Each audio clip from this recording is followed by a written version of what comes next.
एक मुखाने बोला एक काने बोला जय जय हनुमान. जय जय हनुमान. हनुमान म्हणजे परमेश्वरच आहे, परमेश्वराचंच रूप आहे, भगवंताचं भगवंताचं रूप आहे, रूप आहे, महाबलिशाली आहे, महाबलिशाली आहे, राक्षसांचा नाश त्याने केलेला आहे. राक्षसच केले आहे आणि हनुमंताने आणि अनंताने रावणाच्या ताब्यातून सीता मातेला मुक्त केले. मुक्त केले. रावण कोण होता? बनकर. श्रीलंकेचा राजा होता, महाराजा.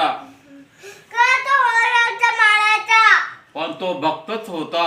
माझा भक्तच होता. भक्त तो भक्ती करायचा. भक्ती करायचा. त्याला काय हजारोनी बायका होत्या. 1000 and more. 1000 and more. आणि मुलं किती होते? लाखोनी होते. किती होते? लाख, 1 लाख, कोटी. कोटी.